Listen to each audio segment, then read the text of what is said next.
Welcome back, everyone, to another episode of the podcast. I'm your host, Cadet Master Sergeant Harden, and our guest today is... Technical Sergeant Lance Taylor. So, would you care to introduce yourself for us today? I'm Technical Sergeant Lance Taylor. I am the Flight Sergeant for Bravo Flight. Overall, my flight's doing pretty good today. Okay. So, for those who don't know, Cadet... Okay, let's start off with that instead. So It's not my flight. I don't care. We are here in Camp Shelby in Hattiesburg, Mississippi, for the 2024 Mississippi Wing Summer Encampment, correct? Correct. Which you're being a flight sergeant for. And this is training day 3, and we're here at the LRC, which stands for Leadership Reaction Course, and we have all the flights this encampment participating in one station of the course. And can you explain what they're doing and what the course is like? Sure. So what they just did was have to get an ammo can across a body of water using just a couple of planks, and they're using an ammo can. And it was very entertaining to watch and very difficult to hold my bearing because of how entertaining it is. One of my cadets almost went into the water several times. So why is it so important to hold your bearing as a flight sergeant? It's important to hold your bearing because they shouldn't even see you as human. They should see you as someone who's just there to instruct them. It's very difficult to hold it with these cadets, and that's what makes the flight sergeant position so challenging. Okay, that's a interesting description. But do you think it's a form of professionalism that keeping your bearing upholds? Exactly. They should think that you just spawned in this week, like in the closet.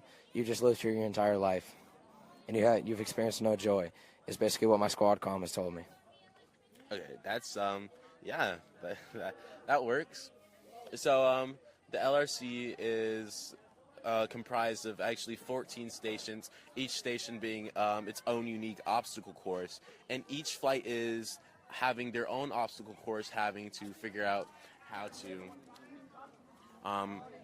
to work it out and how to pass the course as a team, right? And so because of its difficulty, everyone has to work as a team, and it inspires leadership and critical thinking and things of that sort. Correct. Yeah, so how would you say your encampment's going so far? I would say that it's going really well so far. There's a lot of things that my flight needs to learn, like to move quickly, but I would say overall that my flight's doing better than they were yesterday, and that's all I can really ask of them. Really, progress is key. So, tell us about your voice, Sergeant. So day zero, they told me to be as loud as possible, and I was. Even using my diaphragm, I screamed so much that eventually my voice was gone. And it sounded incredibly rough, I'll say that. And it's become a joke among pretty much everyone here about the Sergeant Taylor impression, where your voice goes like this. That's how I have to yell at my flight.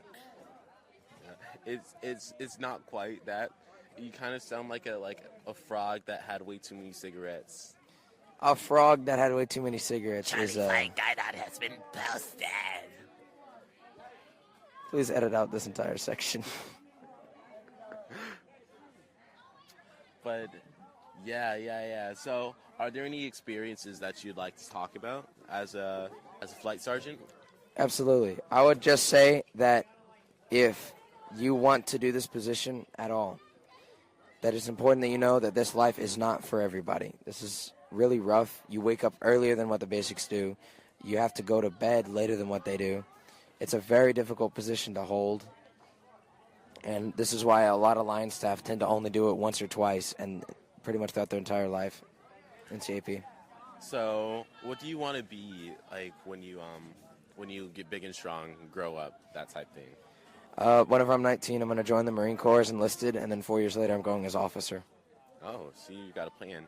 And how does this help you achieve that goal? It helped me achieve it because CAP is actually really what I wouldn't say inspired me. I would say it re-inspired me in my military path, and it realized that military people are just my kind of people to be around. So, would you say that it helps you with experience?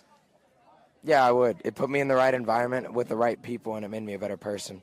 This is why I chose to staff at encampment, is because I want to ensure that cadets had a similar experience to mine, if not better, and that they become better people because of it. So would you take this role as flight sergeant again, or do you feel like changing roles at a future encampment? I would prefer to change roles just to get better experience, but I would probably say I have been really enjoying my position as flight sergeant. But I would prefer at my next encampment, if I'm high enough, to be first sergeant. Oh, that's I was talking to First Sergeant Binning, and he said it's a wonderful job. It's very social. You often said it's about 7 people's jobs that you're handling at once, so it's a lot on hands, but it does sound like my kind of position. So we'll see about it once I hit Master Sergeant. All right, everyone, that is our time for today. Thank you so much, Bravo Flight Sergeant. Everyone, this is Technical Sergeant Lance Taylor.